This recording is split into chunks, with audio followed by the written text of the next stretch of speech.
Good, good. It was quite... Oh, hello. They've cut me off already. Probably best. It's probably one of the most disconcerting experiences. I've just been to the loo while Tom was doing the... not that there wasn't anything disconcerting about what happened in the loo. Let me just say. Well, not from my point of view, anyway. The audio is above the urinals in the men's, so Tom was coming through like double volume. I was like this. Yeah. Anyway, I better get started because I think I've got 10 minutes, and just 5. Well, about 8.5 now, I think. Yeah. And Laura's only 31, if I'm allowed to mention that. And they've been together 14 years, so cue the Mission Impossible music. Try to get that in 10 minutes. Anyway, just in case you hadn't gathered, I'm Nick Corney, Laura's father, and Kerry, Laura's mum.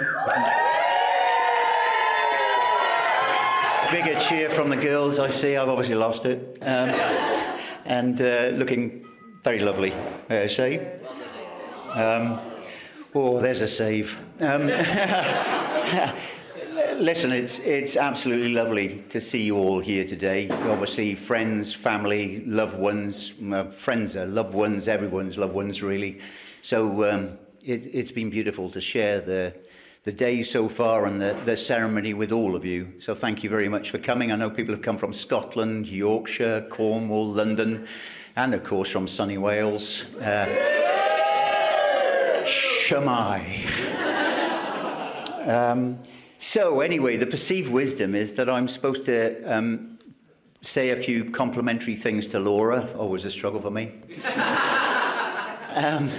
and talk about her accomplishments. I keep thinking maybe she ought to be a grade 8 pianist or something, but no, sorry. So yes, so she's, I guess in the words of Nessa, you looks half tidy, Law.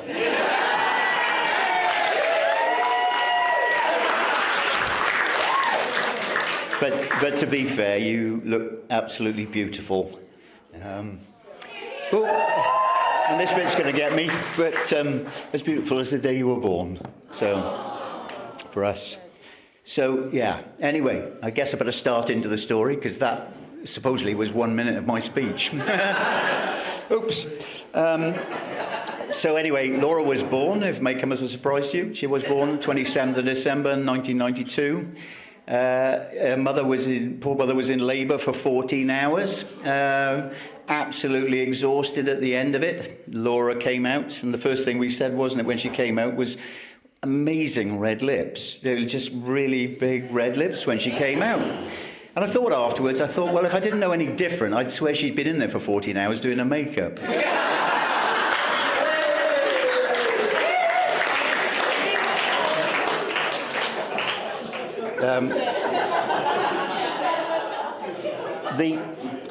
Go to the next one. She was a most calm and angelic baby. She was a watcher. She liked to watch what was going on, taking it all in and everything. But she was quite strong, so she liked to, I'm gone again. She stood, from the time she was about 9-10 months, she would stand up in the middle of the floor. And we thought, gosh, she's going to walk any minute now. And then she'd go back down on the ground and crawl to wherever she wanted to. We were absolutely puzzled for about 2 months. What on earth is going on? Why can't she just walk? We should have known, shouldn't we, really? She waited for her first birthday, and the first person ever to put a camcorder on her. And then she walked. It's true, I'm afraid. Yeah. The next story comes from my mum, Gillian Corney, Laura's grandmother, who at 88, I think, is probably the more mature person in the room, but we say that. And I was going to say, there'll probably a look of horror around the room as I say she's an embarrassment to the family.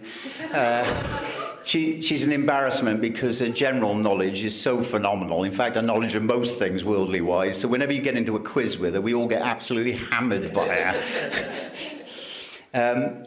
She took Laura, when Laura was about 18 months, down to see my grandmother, Laura's great-grandmother. And My mum and dad, my dad sadly not with us any longer, they went to see my grandmother and they came out, and mum and dad had a two-door car and we had a four-door car. So my mum put Laura down on the floor by the car and Laura started feeling along the car. She was trying to find the back doors. And when she couldn't find them, she went to the front of the car. Oh, gone again. She went to the front of the car and started again. And I just think it was probably a portent of Laura of the future because, she just couldn't quite work out. So she was determined to go back and try again. And that's very consistent. I'm going to switch fingers now because this I know, it's quite stiff. Oh, just once, is it? Oh, right, now that... Well, why didn't you tell me that at the start, Ben? I've been standing there thinking, God, this is painful, holding this back then. Like my speech, I know, painful. So a favourite story in our household is when Laura was about 10, and God, that is easier, isn't it?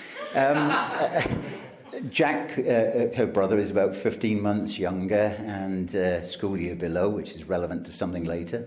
And he was playing football, relatively short football career, it has to be said, for about 2 years before he went to God's own game, rugby union. He's playing a game of football, and he was playing in goal at the time. And, with all of my background as a really quality footballer, not. My only words of wisdom to him were, well, if you're the goalkeeper and an attacker beats the defender that's bearing down on your goal, you rush out to narrow the angle. And so we were watching him play football one day, and I was stood behind the goal, giving very unhelpful coaching tips to him from right behind the goal. Metal goalpost, no nets, it wasn't that posh. And Laura was stood beside me. And I think Kerry was over on the sidelines. And, with Lindsay and Simon, I think. And we were watching, who were in the room today. And we were watching the game. Anyway, this event happens. Tacker comes through. Jack rushes out to narrow the angle. Dives at his feet, but the attacker is too quick. He chips the ball over the top of Jack. And it's bobbling its way to the goal. Goal. End of sports. Next minute, I turn around, Laura's gone. She's raced out. She's kicked the ball before it crossed the line to stop it going through the goal. And cute.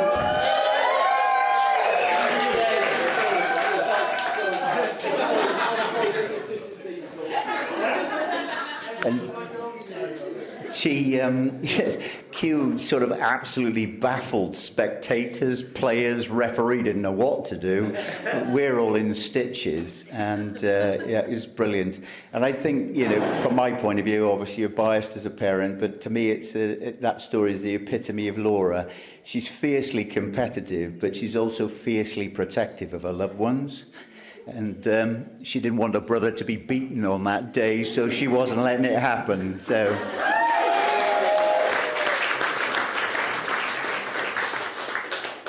Time doesn't allow me to cover many of the events of the 31 years and so on. I guess I'd probably be going on for days, and you'd all be in hospital admissions or something.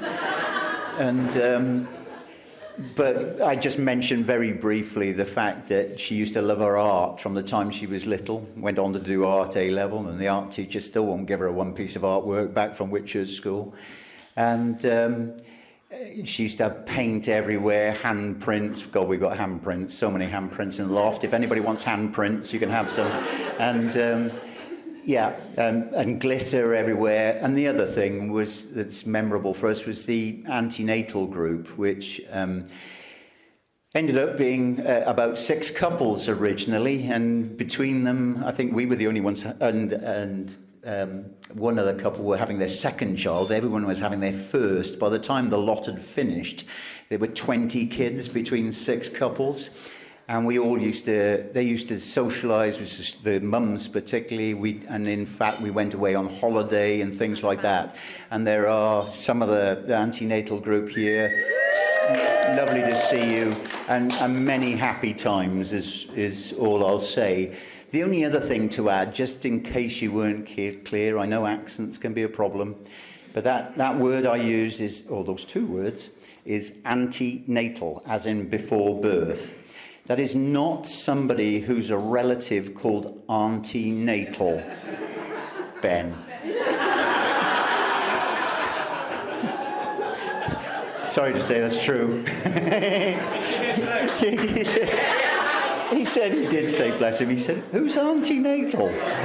Laura's steely determination and hard work made life quite easy in many ways for Kerry and I as parents, in the sense that we didn't really have to force her to work. She was hard-working, she was really, she'd quite frightening because I wasn't particularly in school, and she was like, it was more a case of, Lord, do you really not want to take a break? Do you want to carry on working, really? And but she was fiercely determined in that.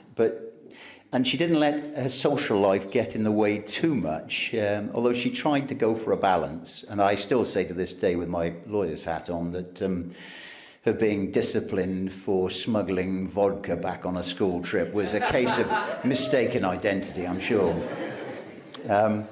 Anyway, she went on in her academics and ended up with, I think, 12 GCSEs. They didn't have that many in my day, and there were about 8 A's, I think, in there, and also an award for Flirt of the Year in her school.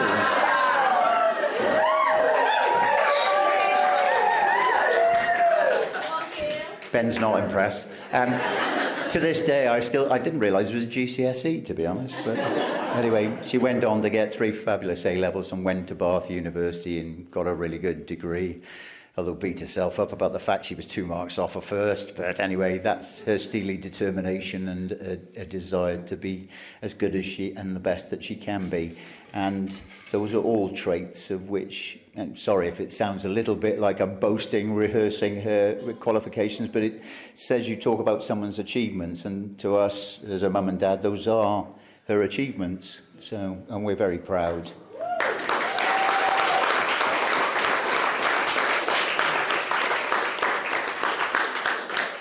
I've just mentioned Bath University. I think something may have happened at Bath University. I'm not quite sure what. We turned up. Laura actually had a place to do, and talk about sliding doors. I mean that genuinely. She had a place to do architecture in Cardiff in 2011, and she decided very much at the last minute to turn the place down and took a year out. So had she taken that place, she would never have gone to Bath, and work out what might or might not have happened if that had been the case. So fate, I think, happy fate. So yes, she did go to Bath, and because she'd taken a year out, she was a year older, and I think she'd been used to going out with boys who were a little bit older than her, as girls tend to, because you're annoyingly slightly more mature than us boys at that age. And so I think Ben was there, same school year as her brother Jack, same school year as all of Jack's mates who'd annoyed her and made her life hell for the last 10, 15 years. So obviously, as you probably gathered, they were friends to start with. But we did notice more and more as we kept turning up, there'd always be this little smiling face, this little Ben there. Hello, oh, hello. Oh, he seems to be around quite a lot, doesn't he? Oh, he's here again. There he is. Oh, it's Ben.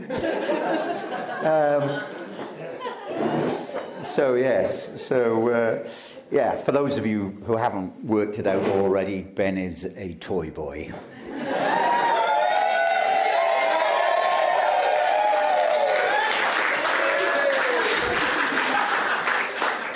I'm not sure if 10 months age difference allows Laura to qualify as a cougar, but there we are. Keep it coming. Yeah. And clearly they were just friends. And on one occasion, I think Ben came down with Laura, and they went to go out in Cardiff together and came back to the house, still friends. And Kerry got up early in the morning and went downstairs, and who was snuggled together on the settee? You guessed it. Those two, but just friends.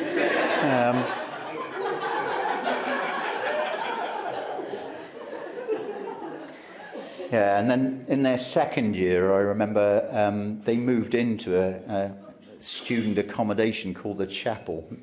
It definitely wasn't a place of worship, that much is true. And Ben was moving into his room, and he was going to put a new TV bracket on the wall. It's probably a good place to put a TV bracket. And I thought, I'll give him a hand. I've done this sort of thing before. He'll need a bit of tuition to put that television bracket on the wall. It'll help him become a practical man. By the time we'd finished, he'd shown me what to do, and I'd been standing there going, really? Oh, is that what you do? And I thought to myself, oh, hello, he's good fun, he's bright, and actually he's quite practical as well. I'm beginning to see what my daughter might like in this friend. Anyway, finally we got there. I think year 3.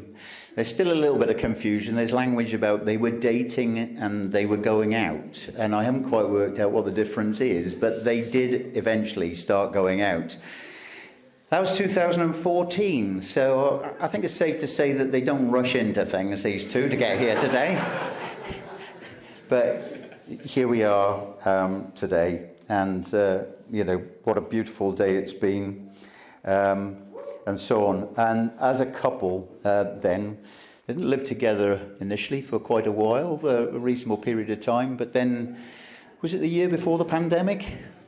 I think something like that. They moved into a middle floor flat with no garden in the middle of London, and got stuck there for the pandemic. And I think it's safe to say that as a relationship, they probably had more tests in the early years of their living together than many couples have faced in 40-odd years. And they came through, and it showed the strength of their love and affection for each other.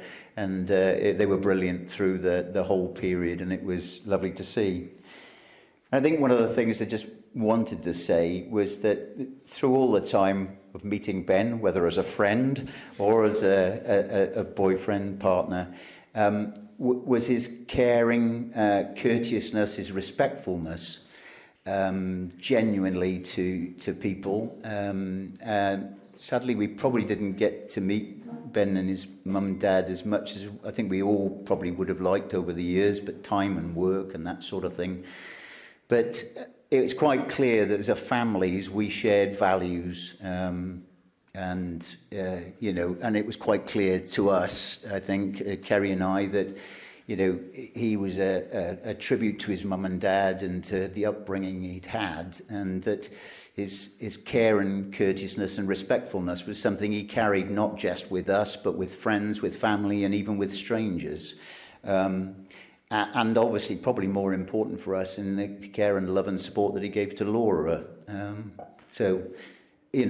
From our point of view as parents, we couldn't ask for a better man as a husband.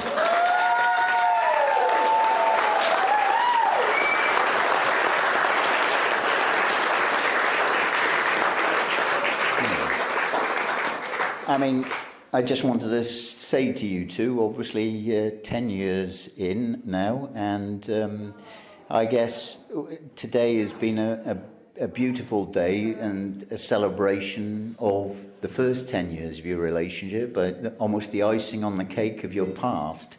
But I wanted to think of it as a starter or an hors d'oeuvre. That's my posh word for the day. An hors d'oeuvre for your future together and all the wonderful possibilities that it offers you in your life together, growing up and growing old together. Not for a long time, but so. And I have to say this on behalf of Kerry and I, but anybody who knows our two kids knows that they're very competitive. They swear blind that one's treated more favourably than the other. Oh, God, here we go again. Not again. No, you're not treated more favourably than you. He's not treated. No, she's not. No. But we have to say that, as Kerry and I, as parents, that we're so happy and proud of our children, both of them, but also of the life partners that they've chosen to be with and to spend the rest of their lives with. And we feel blessed to have that with us, which is great.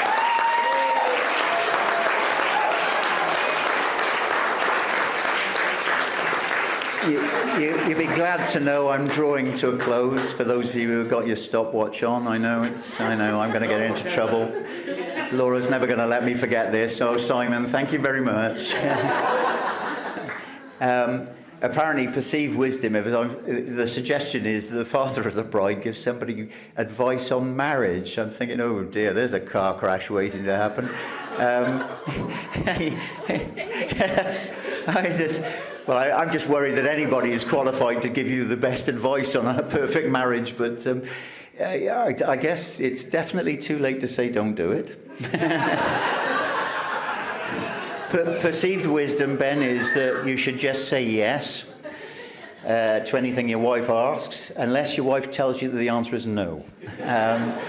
But just work together, support each other, respect each other, even when you don't necessarily understand the other party's argument. You work it, and you'll change and change together, and it will all be good, I no doubt. And thankfully, yes, I know. Thankfully, you'll be glad to hear if I could ask you all if you would, as I say, charge your glasses. Oh, yeah. Sorry, I've jumped the gun slightly, so just stay standing there for a minute, because I remembered, helpfully aided by Kerry, there was just one thing I wanted to read, and you'd be glad to know it's a very short poem, which I thought was lovely, and was a message to these two, hopefully a good message for them. It's called The One, by someone unknown, so I don't have to pay any royalties. When the one whose hand you're holding is the one who holds your heart, when the one whose eyes you gaze into gives your hopes and dreams their start, when the one you think of first and last is the one that holds you tight, and the things you plan together make the whole world just seem just right, when the one whom you believe in puts their faith and trust in you, you've found the one and only love you'll share your whole life through. Thank you very much, everyone. Toast to Mr. and Mrs. Hinchliffe.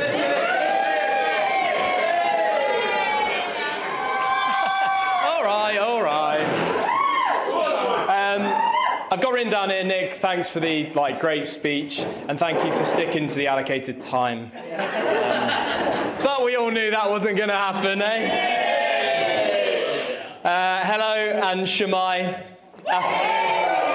After more than 12 years of relationship promotions, from the English guy who lived in your uni block, acquaintance, friend, to boyfriend, I can now officially call you my wife.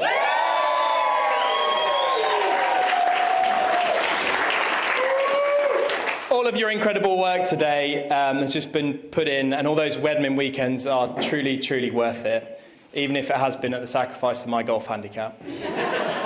But bring on October, baby.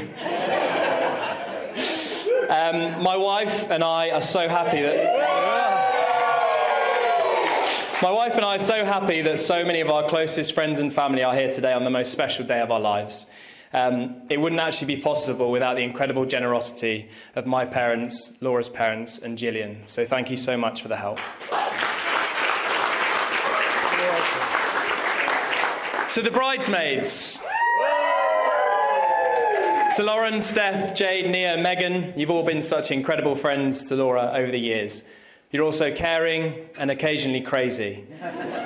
I did hear that you did a great job on the home and away hens. You all look stunning, and it is a real privilege to have you here today as bridesmaids.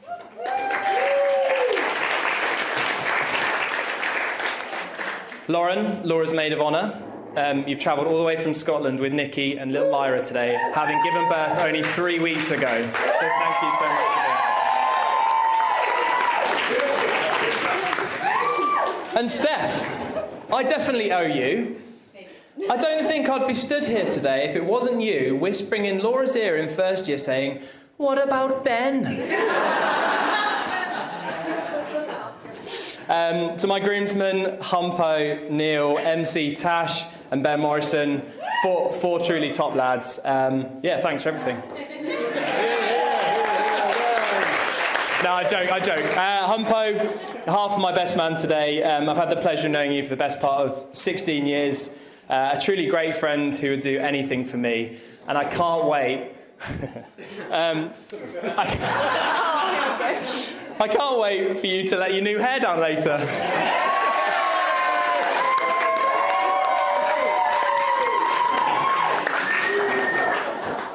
The other half best man, Neil Mackay, a recent cricket badger, a real statter at the moment, but an incredible friend, lights up the dull days with his razor-sharp intelligence, wit and humour, which I'm sure won't be on display later in your speech. A shout out to my big sister Amy.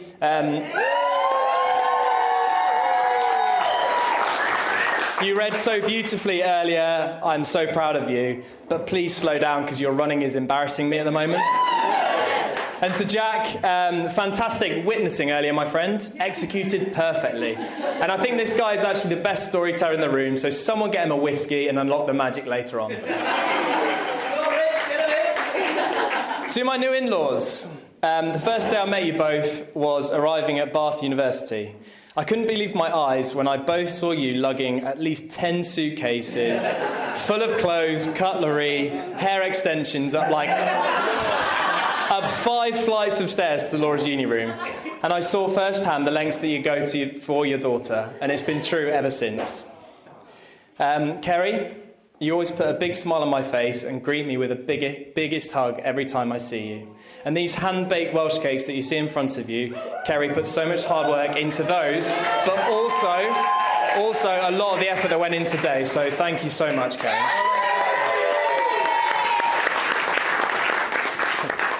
Your intense passion for the Welsh rugby team is something to behold. We have a Corny family WhatsApp group that lights up during the Six Nations. When Wales beat England, I hit the mute button, which has only been 5 times in the past 10 years! Wikipedia. Is it?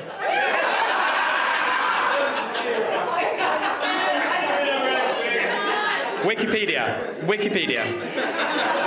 Anyway, but seriously, you always put family first, and I know just how much Laura looks up to you as a role model, and I can see why with your hard-working, loving, and caring ways. So, you're a brilliant mother-in-law.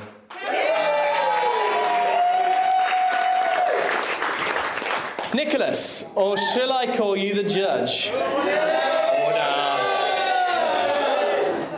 Never have I seen someone's breakfast order comprise of a starter of porridge, followed by a croissant, and then a full English. I can certainly see where Laura gets her appetite from. Genuinely a brilliant father-in-law, smart, inquisitive, and someone I have so much time for. Which on occasions I need, because you can go...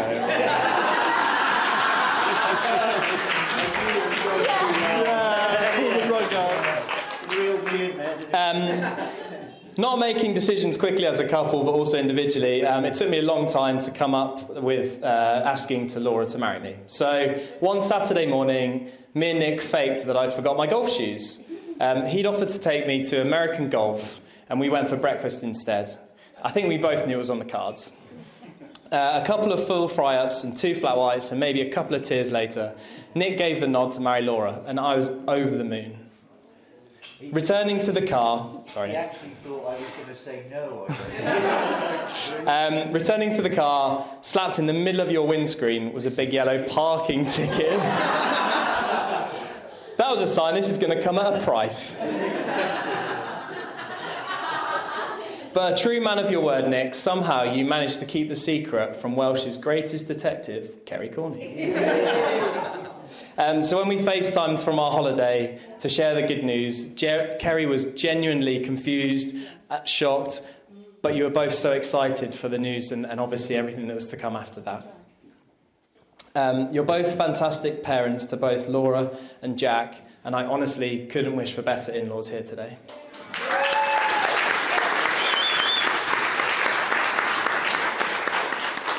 To my incredible parents, you were both so amazing over the years, welcoming Laura into the family. Weekends and summers spent having the best time with you both, being absolutely spoiled rotten. For those of you that don't know my dad here today, and I had the pleasure of chatting to him.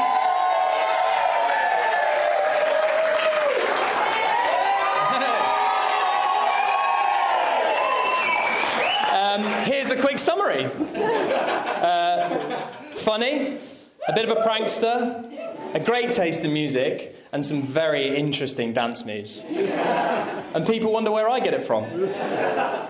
You introduced me to cricket quite early on in my life, teaching me how to bowl by jumping over a bin at Grandma and Grandad's.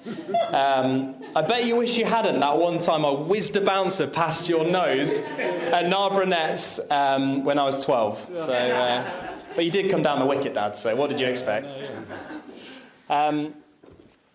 I fondly remember our cricket trips, one in particular, when we pulled up to the ground a mere 3 hours early in typical Hinchliffe fashion.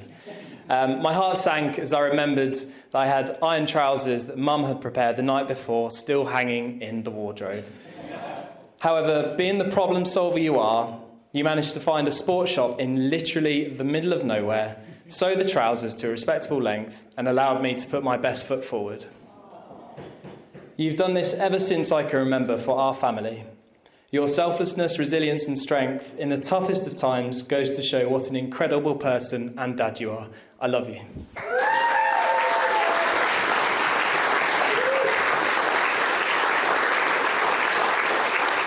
Your wedding day might be the only time everyone you love is in the same room together, which is very nearly true today. Thank you for being the best mum I could ever wish for.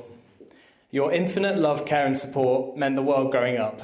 You're the most incredible lady, competitor and teacher imaginable, even with the occasional swear word thrown in. The traditional words of marriage, in sickness and in health, to love and to cherish you, have never been so true between mum and dad. I know you're with us today, beaming down on us with those rosy cheeks smile, and you'll be dancing with us later. You taught me that love is the strongest feeling in the world and it can get you through anything, something that my wife and I will live from this day going forward. But in true mum fashion, even when things took a turn, you rang me and said, "You're marrying that wonderful girl, that's an order, and you're not changing the fucking date." So Mum, we did it!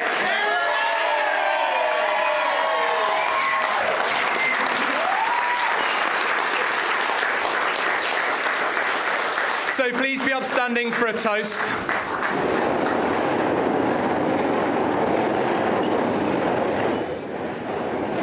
To our incredible parents and to loved, absent family and friends today. Cheers. Cheers. I love them so much too.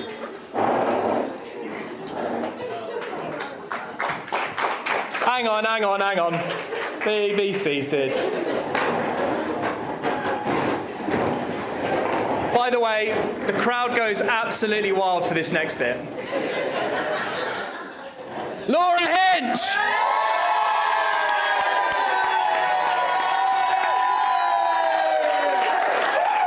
Oh, God, that sounds so good.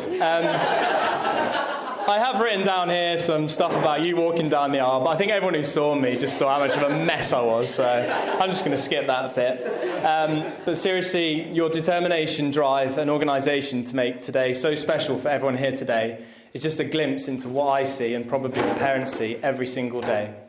No wonder you smash everything that you put your mind to, and you're a very, very impressive lady in your career, but also every day. Looking at where we are today, who would have knew it began about 12 years ago? As you've already said in your vows, or Nick, I think you mentioned, I rocked up a day late to uni, walking into the kitchen, I see this girl in the corner, hoodie on, going too hard in the SU the night before. I said hello, and you nodded. We became acquaintances.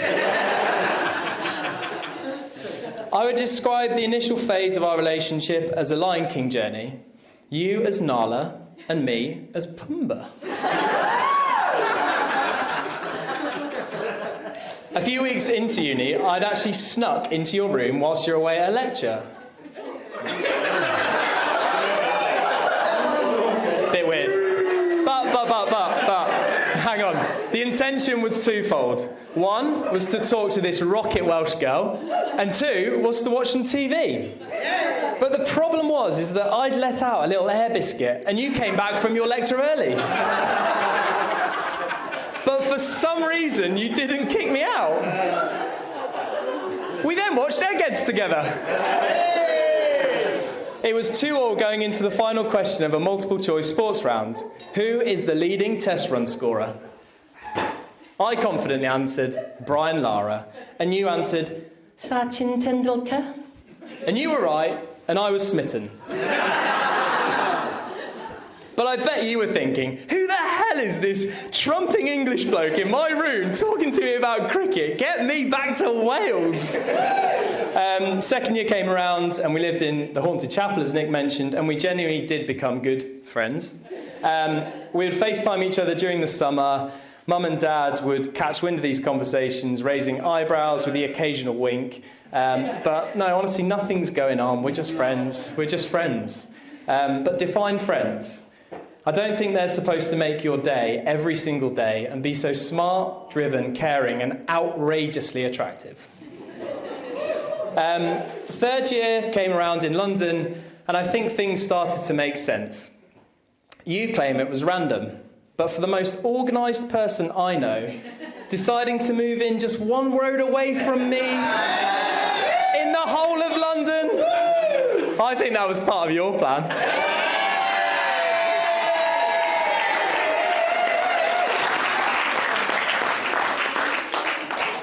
We started courting and soon became boyfriend and girlfriend. You graduated with flying colours and I scraped a 2-1. Setting our stores out in London, we eventually moved in together, lockdown hit, and as Nick mentioned, I think that truly did define us as a couple, going so strong together. You'd get up every day and do your Courtney Black workout, cook incredible food, and just generally improve yourself like you do every single day.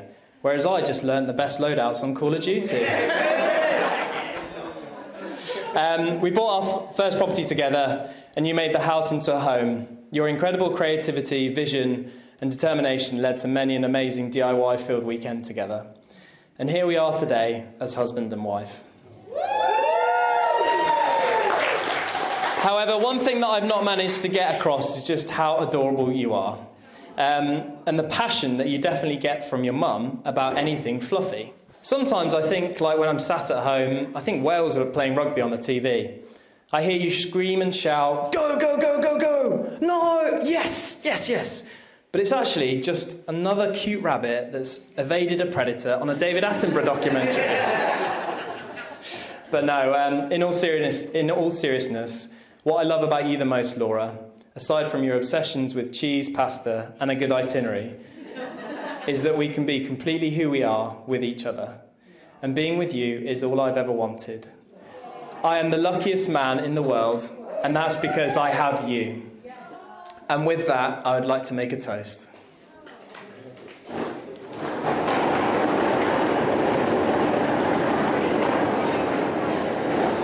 To my amazing wife, Laura Hinchliffe.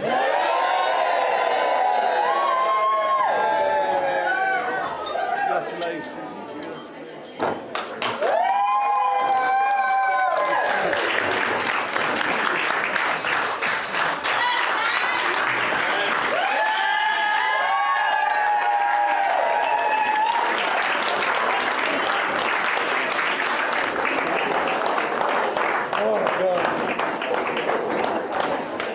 Wow, I don't think there's too much you can say after that. That is an absolutely wonderful, wonderful speech, and so many heartfelt emotions. I just want to say 2 words, and then I promise you will get some dinner in front of you. But I think in everything that's been said so far, we've touched upon how wonderful Laura is, and we certainly echo all of those sentiments. But as Nick did, we also need to take a minute just to appreciate what a wonderful man Hinch has been. I know everyone in this room appreciates how hard the last 2 years have been for Hinch.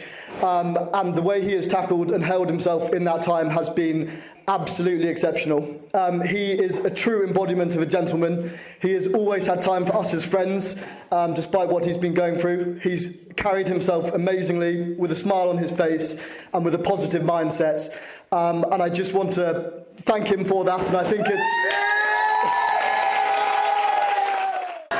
Ladies and gentlemen, if we could just return to our seats for the last couple of speeches. Right, so we've got two final speeches this evening.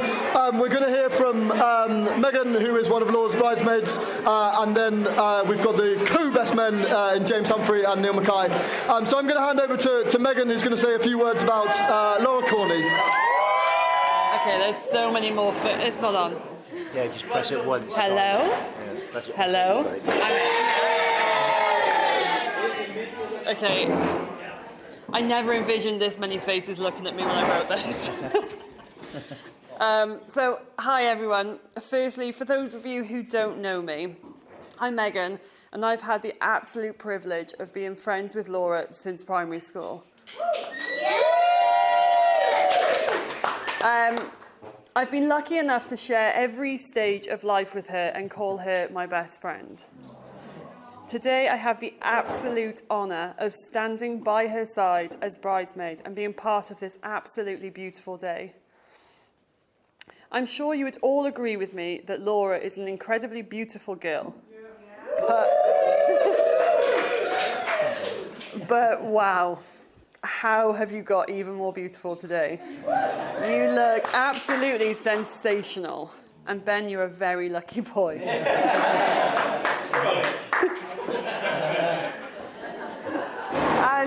As I said, I'm a friend of Laura's, so I could share with you a lot of embarrassing stories within this speech. Or I could tell you how wonderful my best friend is and how incredibly proud I am of her. So we'll go with the embarrassing stories. But actually, I was given very strict instructions and I am not allowed to share anything embarrassing. Ignore the rules. I always do, Nick.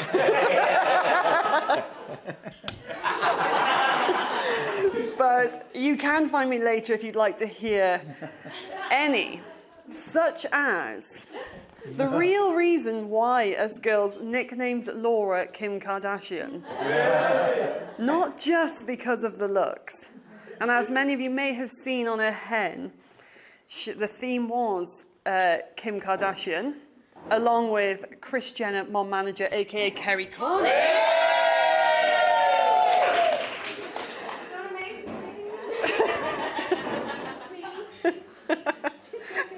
Thank you, sweetie. I've completely... All the days that we would dress as cheerleaders with our pom-poms on the side of our brothers' rugby games to cheerlead them with our practice dance routines.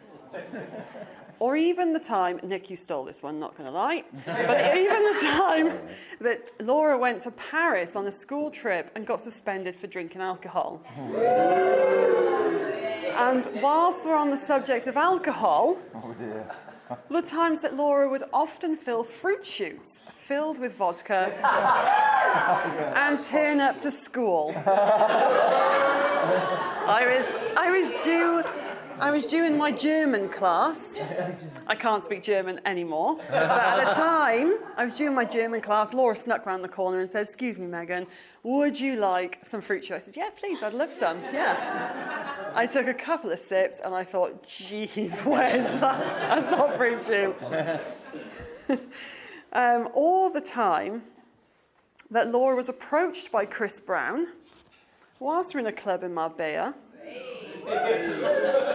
And she turned him down.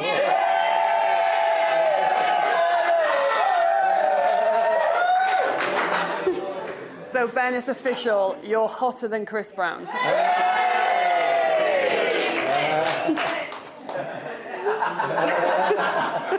You like that one? He's going to dine out on that for 20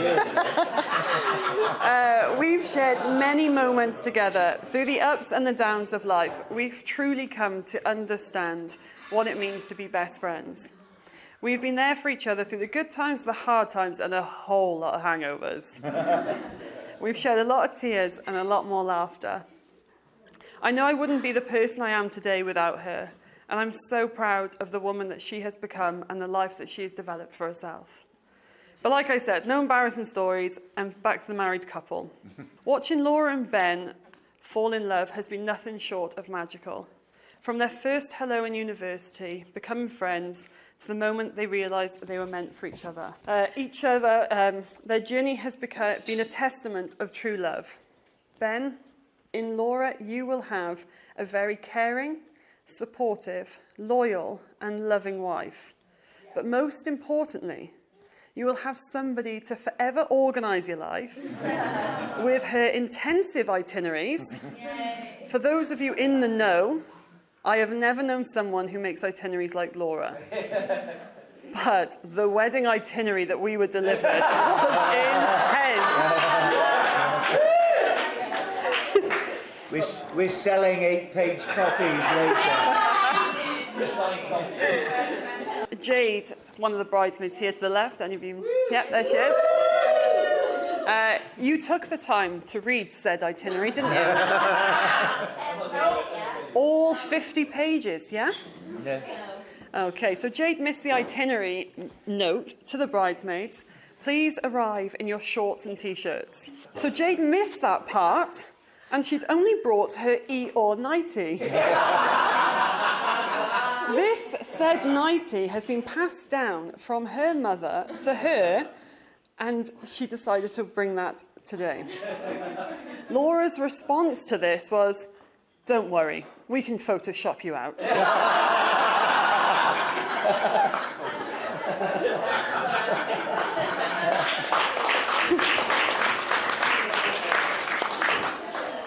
But as you both embark on this beautiful journey, remember that love is not just about the grand gestures, but also about the little things, like making each other laugh. As you journey together, remember that true love means supporting each other's dreams, creating a partnership built on respect and understanding. So here's to Laura and Ben, a love story that deserves all the happiness in the world.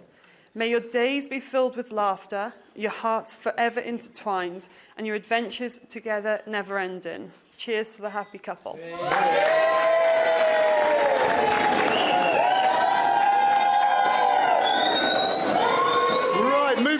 Moving swiftly on, we're a bit against time, so I think I'm just going to do a very quick summary and say I think Ben Hinchliffe is a speechwriter's dream. One of Laura's wedding presents to Ben was telling the best men that they've only got a 10-minute interval.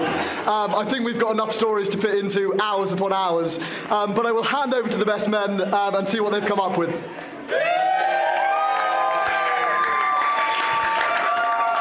I'm back, Nick. Ladies and gentlemen, good evening. For those who don't know us, I'm James, better known as Humpo, and I've had the privilege of knowing our groom, Hinchy, for the last 16 years when we were back at school together. And as he rightly mentioned, I did have a hair transplant for today, under strict instructions from the bride and groom that it had to be looking good for today. So I hope you can all agree. Hello, I am Neil and had the pleasure of meeting Hinch at university, and an even bigger pleasure / pain of living with him and Humpo in London. And it was our absolute pleasure to be here today to speak about our best friends, the man, the myth, the legend, Ben Hinchliffe!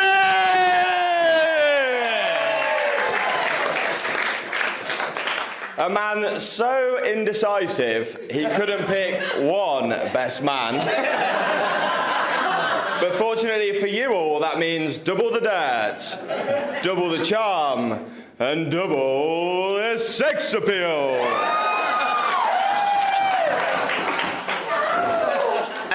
who has fancied himself as a rapper. In another life, he could have been Eminem. Or, as we like to call him now, the real Slim-ish Shady.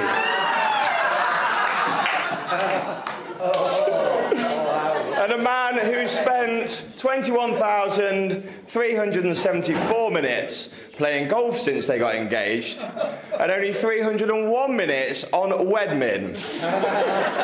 So we'd like to thank Laura for the 50-page Bible that we all received in preparation for today, and the effort that you've made in preparation for today.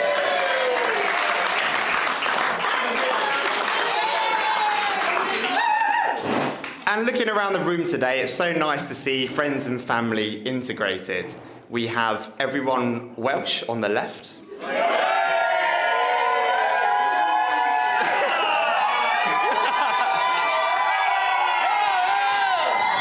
Boo! Sorry, boo! And everyone English on the right.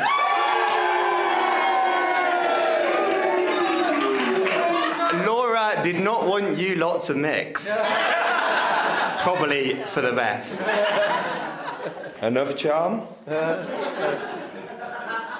In planning today, Neil and I have had the opportunity to reminisce about our friendship with Hinchy, a man we get confused by a lot. Question sometimes, but a man we also love a lot. But there's not one man in this room who, when I hear a stern James, I get scared by and have to really watch what I'm saying, or get worried about getting told off. And I've had a few texts and comments about today's speech, and I can assure you they've all been ignored. So through the years, Hinch has been a man of many talents.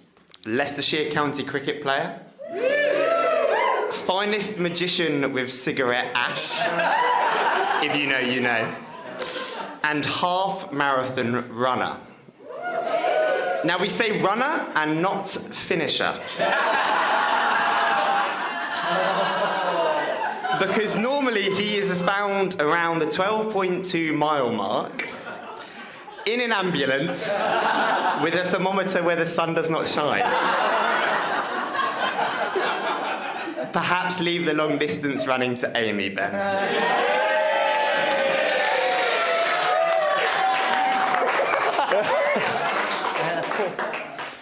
The one thing he really is, though, is honest.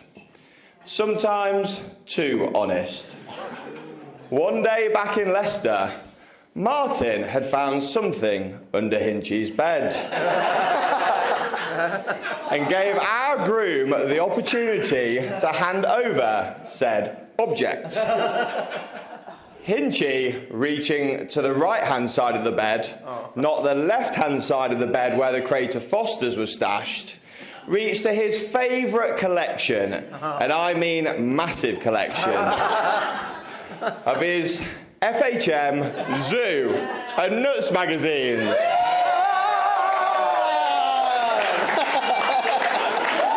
Naughty boy.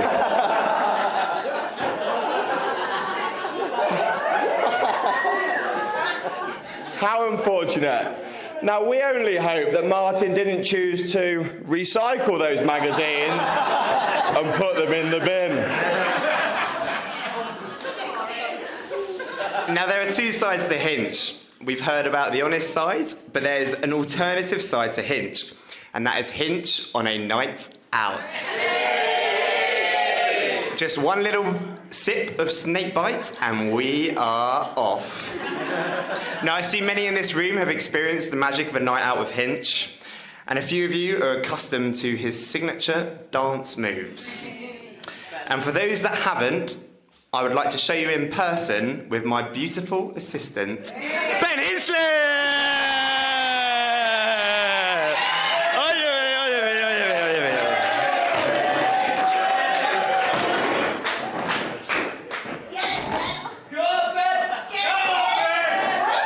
So we have the lawnmower.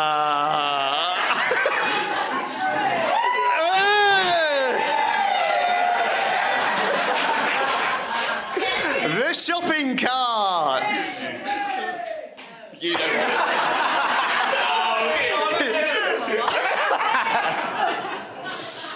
The Andy Murray.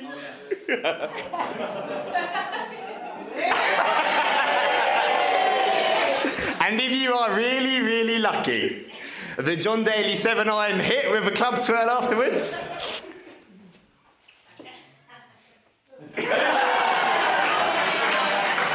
And of course, his favourite, the twerk.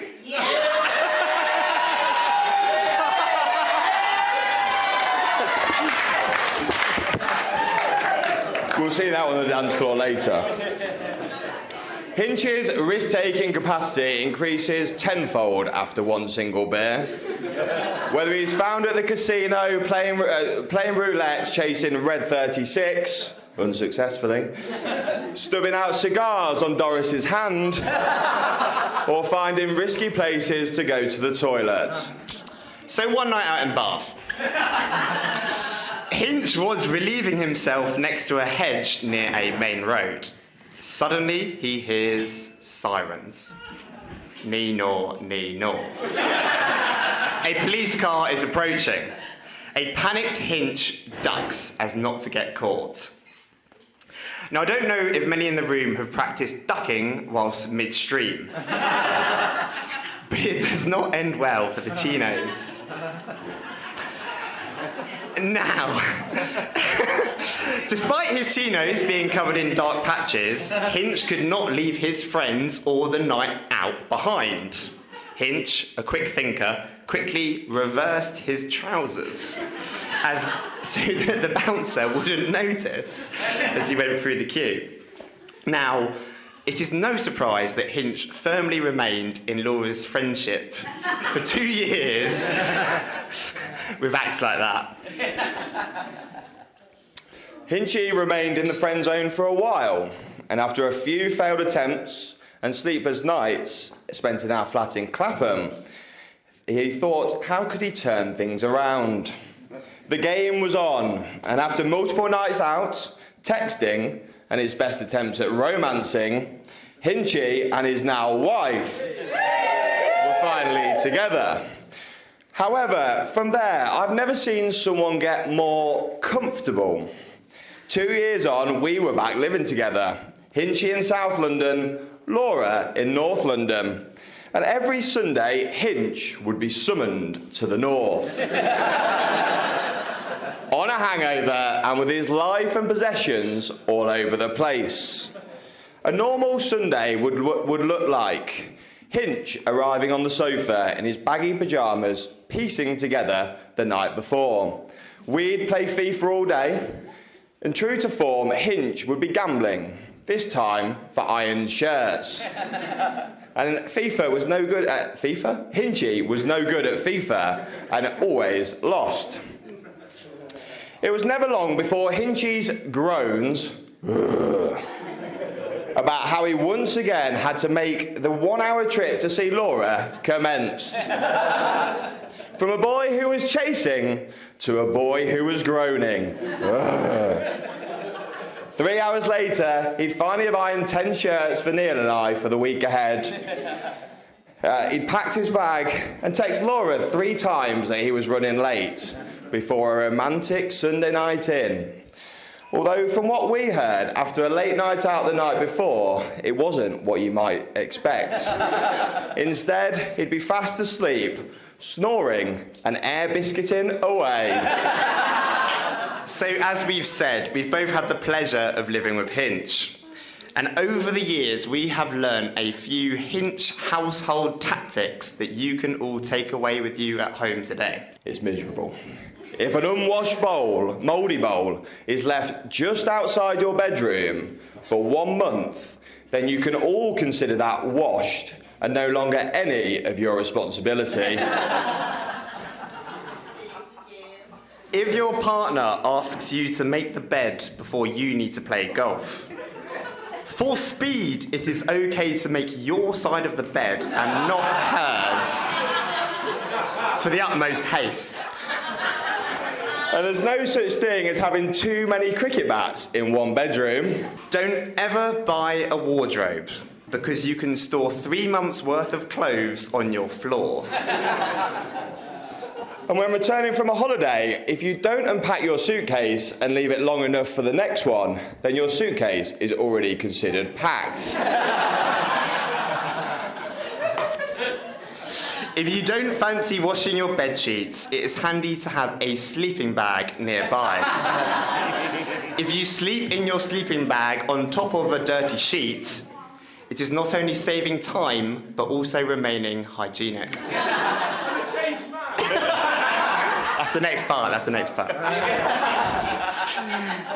It is no wonder that Laura always insisted on Hinch coming to hers. But what is actually surprising is that she agreed to live with him.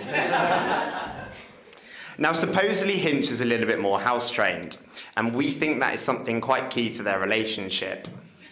The negotiation. Laura and Hinch very, very, very occasionally have a slight difference of opinion. And it normally starts with, Ben!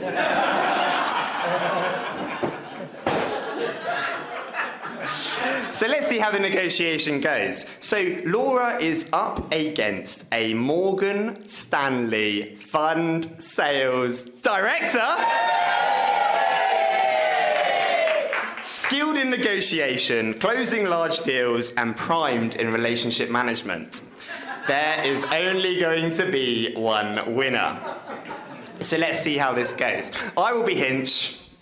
And I will be Laura. Can I play cricket? No. Can I play Call of Duty during lockdown? No. Can I have a stag do in Cardiff and you won't be in Cardiff?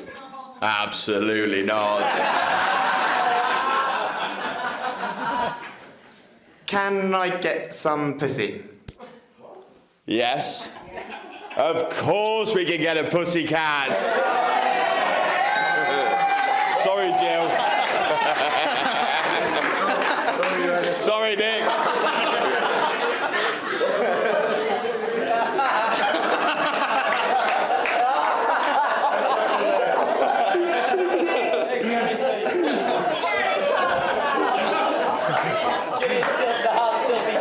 Sorry, Jill. We warned you the charm was coming. But on a serious note, Hinch, we are so fortunate to call you our best friend. We've shared so many long-lasting memories with you. And honestly, between us, in preparation for today, we have so many hours of content that we thought it was probably best not to share with everyone. But particularly over the last couple of years, with everything you've been going through, the one thing that you have done is showed up as the best version of yourself to everyone's biggest moments. And we've honestly really enjoyed the joy that you've brought to both of our weddings, meticulously planning our stag do's, and for that, we really appreciate you.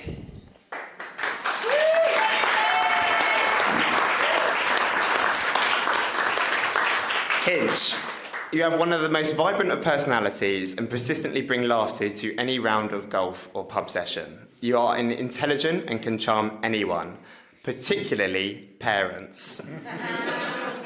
But most importantly, and what we love about you most, is your heart. You are empathetic and care for friends and family, and that is what makes you great. We are so lucky to have you as a best friend, and we are so looking forward to our future memories with the Hinchliffes.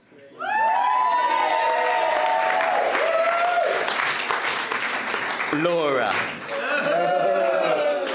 Since you came into Hinch's life, you have brought out the very best in him. Your love, support, and the happiness you share are something truly special. Thank you for being his rock, his now wife, and for making him so incredibly happy. And we are lucky to call you our friend for the laughter, fun and memories that we've shared with you. And we know that Hinch is in extremely capable hands with Laura, because there's no one in this room who would draw a food layout plan for a meze board before inviting us round to dinner to make sure all the food is presented impeccably and then making us wait a similar time that we had to wait for these speeches after pictures to take the perfect picture before we can actually start eating it.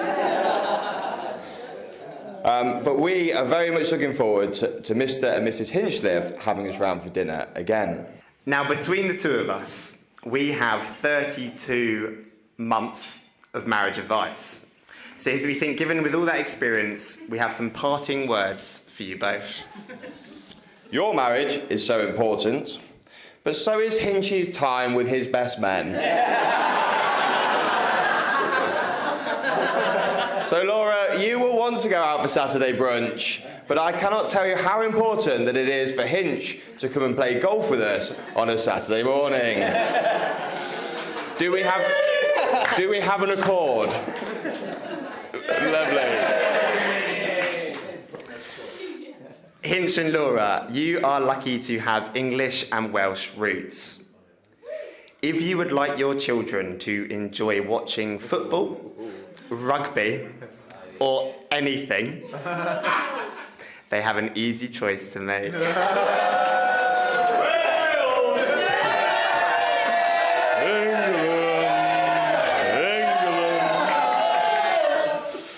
This one's for you, Hinch. Always stick to Laura's chores rota and always make the whole of the bed.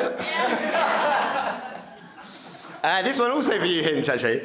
Laura will always be right. Hinch, pick your battles. A happy wife is a happy life. The answer is always yes, babe. Particularly when Laura wants another bit of your lounge tat shelves. Yes. But although we joke, realistically, you don't need any advice from us. You complement each other perfectly, and we know that you will have the most amazing future together. Now, we would like to finish on a final toast and a nod to one of Hinchy's idols. So if you could all please be standing.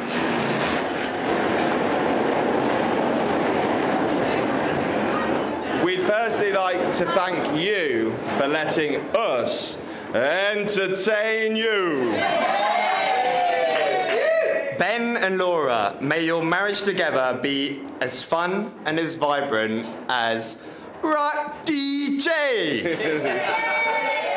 May you offer each other protection, a lot of love and affection, whether you're right or wrong. And we know that through it all,